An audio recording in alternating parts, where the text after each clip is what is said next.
Bismillahirrahmanirrahim. Our today topic is mass number versus atomic mass. तो अब mass number और atomic mass तो बज़ाहिर एक जैसा लग रहा है, लेकिन वो एक जैसा नहीं है। किस तरह, इस पे आज बात करेंगे। लेकिन उससे पहले मेरा एक क्वेश्चन आपसे कि what is the mass number of hydrogen atom, what is the mass number of chlorine atom. तो आप खुद से सोचिए, मुझे बताइए, अपने जहन में बताइए, इसका आंसर दे दें। अब अगर मुझसे यही कोई क्वेश्चन पूछता है कि what is the mass number of hydrogen atom, what is the mass number of chlorine atom, मैं इसका आंसर नहीं दे पाऊंगा। क्यों नहीं दे पाऊंगा? क्योंकि ये क्वेश्चन इनकम्प्लीट है, ये मुकम्मल नहीं है, ये कंप्लीट इंफॉर्मेशन नहीं देता। किस तरह नहीं देता? इस तरह कि हमारे पास मास नंबर हम किसको कहते हैं? किसी एटम के न्यूक्लियस में प्रोटॉन और न्यूट्रॉन की तादाद को हम मास नंबर कहते हैं। ये आप सब लोगों को पता है, ठीक है, पता है। अब हाइड्रोजन के कितने आइसोटोप्स है? 3। तो एक में 1 प्रोटॉन होता है, दूसरे में 1 प्रोटॉन और न्यूट्रॉन होता है, तीसरे में 1 प्रोटॉन और 2 न्यूट्रॉन होते हैं।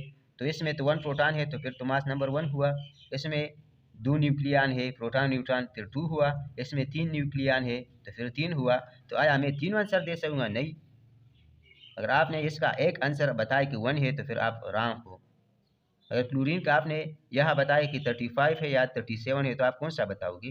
35 बताए है तो रॉन्ग हो, 37 बताए है तो आप रॉन्ग हो, गलत हो। क्यों? क्योंकि हमारे पास मास नंबर प्रोटॉन और न्यूट्रॉन की तादाद को बता रहे हैं। तो क्लोरीन तो के तो 2 आइसोटोप्स हैं। अब आप किस आइसोटोप्स की बात कर रहे हो? तो इसकी बजाय ये कहता कि मास नंबर ऑफ रूटियम, mass number of deuterium, mass number of tritium, तो हम बताते, या mass number of chlorine 35, mass number of chlorine 37, तो फिर ठीक है। तो इस वजह से मास नंबर और एटॉमिक मास में डिफरेंस होता है। अगर वो मुझसे पूछता कि मास नंबर की बजाय एटॉमिक मास ऑफ हाइड्रोजन, तो इसका जस्ट 1 वैल्यू होता है, फिर हम एक बताते। या एटॉमिक मास ऑफ क्लोरीन, तो उसका 1 वैल्यू होता है, फिर मैं बता सकता। क्यों? क्योंकि मास नंबर किसी एलिमेंट के एटम को जाहिर नहीं कर सकता। किसी मतलब मास नंबर एलिमेंट को रिप्रेजेंट नहीं कर रहा, लेकिन एटॉमिक मास एलिमेंट को रिप्रेजेंट कर रहा है। किसी एलिमेंट के डिफरेंट एटम के मास नंबर डिफरेंट हो सकते हैं, लेकिन किसी एलिमेंट के एटॉमिक मास जस्ट 1 होता है। हाइड्रोजन का एक एटॉमिक मास की वैल्यू 1 होगा, मतलब एक 1 वैल्यू होगा जो भी है। कार्बन का 1 वैल्यू होगा, लेकिन मास नंबर हाइड्रोजन के डिफरेंट हो सकते हैं, उसके आइसोटोप्स पर डिफरेंट करेगा, उसका आइसोटोप्स कितने हैं। अगर 2 है तो मास नंबर की वैल्यू 2 डिफरेंट वैल्यू होगी, 3 है तो 3 होगी।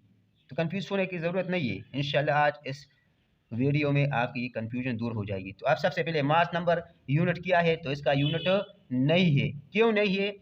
क्योंकि हमारे पास मास नंबर जस्ट नंबर को बता रहा है कि इसमें प्रोटॉन और न्यूट्रॉन कितने हैं। तो अगर 2 है तो 2, अगर 3 है तो 3, तो नंबर की क्या ज़रूरत है? नंबर नहीं है, बस उसकी तादाद को बता रहे हैं। दूसरी बात, ये जो हमारे पास मास नंबर है वो होल में आता है। होल का क्या मतलब है कि या तो 1 न्यूक्लियन होंगे, या 2 या 3। इसमें 1 तो 1 2 3, इस तरह किसी में 4, किसी में 5। तो इस तरह नहीं होगा 4.5 3.5, क्योंकि न्यूट्रॉन प्रोटॉन तो होल में आते हैं, कोई पॉइंट माइंड फ्रैक्शन में तो नहीं आ सकता। इसलिए वो क्या होंगे? होल होंगे। क्योंकि हमें पता है कि number of proton plus neutron इसका मास नंबर। लेकिन अब एटॉमिक मास क्या है? तो एटॉमिक मास का यूनिट है, इसका यूनिट नहीं था, इसका है 1 AMU। मतलब ये कि ये हमारे पास इसका वजन को बता रहे, इसका वजन कितना है। ये जस्ट नंबर को बता रहा था, लेकिन ये वेट को बता रहे। ये होल भी हो सकता है, मतलब 1 भी हो सकता है, 2 3 4 इसी तरह, लेकिन डेसिमल भी आ सकता है।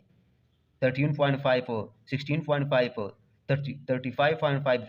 अब आगे देखेंगे इंशाल्लाह। एटॉमिक मास को एटॉमिक वेट भी कहते हैं, mass weight. Relative atomic mass भी कहते हैं, ये अलग टॉपिक है। एवरेज एटॉमिक मास भी कहते हैं। तो जो सबसे अहम है वो एवरेज एटॉमिक मास। तो अब देखें, ये हमारे पास ये तो हो गया। अब यहाँ पे देखें, ये हमारे पास क्या है? ये हमारे पास है कार्बन। कार्बन के एक आइसोटोप से दूसरा और ये तीसरा। तो कार्बन का मास नंबर क्या है? तो कार्बन के तो 3 आइसोटोप्स है, तो आप किस कार्बन की बात कर रहे हो? तो अगर कार्बन 6 है तो इसके फिर हमारे पास क्या है? देखो, इसमें हमारे पास फिर मास नंबर कितना है? 12 है। इसमें मास नंबर 13, इसमें 14। क्यों? क्योंकि इसमें जो न्यूक्लियन है वो 12 है, इसमें 13 है और इसमें 14 है। इसी तरह क्लोरीन के देखें, इसमें जो न्यूक्लियन नंबर है, जो मास नंबर है, जो कि न्यूक्लियन है प्रोटॉन प्लस न्यूट्रॉन, वो 35 है, लेकिन इसमें 37 है। तो अब मास नंबर ऑफ क्लोरीन 35 हुआ या 37 हुआ? तो मास नंबर आप किस क्लोरीन की बात कर रहे हो? अगर 35 की बात हो 35, अगर 37 तो 37। तो इसमें अक्सर बंदे कंफ्यूज हो जाते हैं, लेकिन कंफ्यूज होने की जरूरत नहीं है। सबसे पहले सुन लो, मास नंबर हमें जस्ट किसी एलिमेंट के एटम के बारे में बता रहा है, लेकिन एटॉमिक मास हमें किसी एलिमेंट के बारे में बता रहा है, क्योंकि जो वैल्यू हमारे पास आती है एटॉमिक मास की वो सारे आइसोटोप्स के लिए एक होती है, लेकिन मास नंबर सारे आइसोटोप्स के लिए एक नहीं होती है। डिफरेंट आइसोटोप्स का मास नंबर डिफरेंट होता है। तो किस तरह? तो एटॉमिक मास में हम एवरेज लेते हैं। किसका एवरेज लेते हैं? वो जो आइसोटोप्स है जो नेचुरल एबंडेंस में होते हैं, जो कि एटमॉस्फेयर में होते हैं, यूनिवर्स में होते हैं, उसका हम एवरेज लेते हैं और वही एवरेज की वैल्यू तो एक आएगी। तो इसलिए एटॉमिक मास का वैल्यू 1 आएगा। तो एवरेज तो डेसिमल में भी आ सकता है, होल में, तो इसलिए ये डेसिमल और होल में आ सकता है, लेकिन ये तो जस्ट नंबर है, ये होल में आएगा और इसका यूनिट नहीं है। और ये डिफरेंट किसी एलिमेंट के डिफरेंट एटम के लिए डिफरेंट हो सकता है, लेकिन इसकी वैल्यू एटॉमिक मास की वैल्यू एक होगी। किस तरह? आप देखें, हम एवरेज लेंगे तो किस तरह एवरेज लेंगे? लेट्स सपोज हमारे पास क्लोरीन के दो आइसोटोप्स है, 35 न्यूक्लियर नंबर मास नंबर और 37 मास नंबर वाला। अगर इनका हम एवरेज लेंगे तो आया इसी तरह लेंगे average atomic mass 35 plus 37 divide by 2, इससे 36 आता है। तो आया एटॉमिक मास ऑफ क्लोरीन 36 है? नहीं है, ये नहीं है। तो क्या है? वो है 35.5, यही है। तो अगर ये होता तो फिर तो ये आंसर आता, लेकिन ये तो नहीं है, यही है पीरियोडिक टेबल में देखे यही है। तो इसका क्या मतलब हुआ? तो अब ये हम सिर्फ उसको ऐड नहीं करेंगे और बस अगर दो है तो दो पे डिवाइड करेंगे, तीन आइसोटोप्स है तो उसको ऐड करेंगे और तीन पे डिवाइड करेंगे, नहीं। इसमें हम देखेंगे कि आइसोटोप्स नेचर में कितने परसेंट में पाया जाता है। तो हमारे पास क्लोरीन जो 75%, 35 क्लोरीन 35 है, मास नंबर 35 वाला जो एटम है वो 75% होता है यूनिवर्स में। लेकिन क्लोरीन 37 जिसके मास नंबर 37 है, जिसका न्यूक्लियर नंबर 37 है, वो 25% में पाया जाता है। तो अब इससे हम फाइंड कर सकते हैं कि हमारे पास इसका एटॉमिक मास कितना होगा। तो सुन लो, अब देखो किस तरह, सुन लो। सबसे पहले 35 कितने परसेंट? 75%। 75 डिवाइड बाई 100 प्लस ये कितना? ये 37 मल्टीप्लाई कितना परसेंट? 25%। 25/100। तो अगर हम इसको सॉल्व करेंगे तो इससे हमारे पास आएगा, इससे कुछ वैल्यू आएगी, इससे 35 को 75 से मल्टीप्लाई करें और 100 से डिवाइड करें, कुछ वैल्यू आएगी, कुछ वैल्यू यहाँ आएगी। फिर इसको इससे मल्टीप्लाई करो, 100 से डिवाइड, कुछ वैल्यू आएगी। तो इन दोनों का अगर आप जमा करो तो इसका आंसर आएगा कितना? सुन लो, 35.5। तो ये है हमारे पास, तो AMU ये है हमारे पास क्या?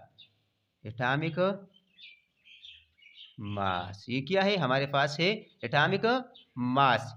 अब इसका हम देखेंगे, ये हमारे पास कार्बन का लेट सपोज फाइंड करते हैं कि इसका एटॉमिक मास क्या होगा। तो मास, एटॉमिक मास नंबर तो हमें पता है कि मास नंबर कितना है, 12 है, 13 है, 14 है। लेकिन अब एटॉमिक मास क्या होगा? 12 होगा, 13 होगा, 14 होगा, या क्या होगा? तो मास नंबर की वैल्यू तो डिफरेंट है, लेकिन एटॉमिक मास की वैल्यू एक होगी। अब कौन सी होगी? तो इसको किस तरह फाइंड करेंगे? तो सबसे पहले उसका एवरेज निकालेंगे और नेचुरल एबंडेंस देखेंगे। तो हमारे पास कार्बन की 3 आइसोटोप्स है, carbon 12, carbon 13, carbon 14। Mass number 12, mass number 13, mass number 14। Atomic mass किस तरह डिफाइन करेंगे? तो एटॉमिक मास इस सब का वैल्यू एक होगा। जिस तरह क्लोरीन का एटॉमिक मास वैल्यू एक आया था, लेकिन मास नंबर डिफरेंट था। तो अब इस भी वही फार्मूला, ये तो रेडियो एक्टिव है, ये तो चला गया, ये तो इस तरह नहीं होता है, लेकिन ये दोनों रहते हैं, जो कि कार्बन 12 98 पॉइंट समथिंग होता है और ये तकरीबन 1 पॉइंट समथिंग होता है। तो हम किस तरह, तो ये हमारे पास कार्बन 12 का मास नंबर कितना है? 12 मल्टीप्लाई करेंगे 98% से, 98% मीन 98 डिवाइड बाई 100 प्लस ये कितना है? 13 मल्टीप्लाई बाई 1%, 1 डिवाइड बाई 100। तो इससे जो वैल्यू आएगा वो आएगा 12.01 AMU। तो क्या हुआ, मतलब हुआ मतलब ये हुआ कि हमारे पास ये जो 12.01 है ये एटॉमिक मास है किसका, कार्बन का। अगर मुझसे कोई पूछता है कि एटॉमिक मास आप कार्बन बताओ तो मैं बताऊंगा 12 और 12.01 तकरीबन 12 के करीब है, 12 बता सकते या 12.01 एग्जैक्टली बता सकता हूँ। लेकिन मुझसे ये पूछता कि मास नंबर बताए तो मैं क्या बताता, 12, 13, 14। फिर मैं उससे पूछता कि आप किस आइसोटोप्स की बात कर रहे हो, तो इसका मतलब ये हुआ कि मास नंबर आइसोटोप्स को बता रहा है, लेकिन एटॉमिक मास एलिमेंट को बता रहा है। इस सब का एटॉमिक मास की वैल्यू यही है।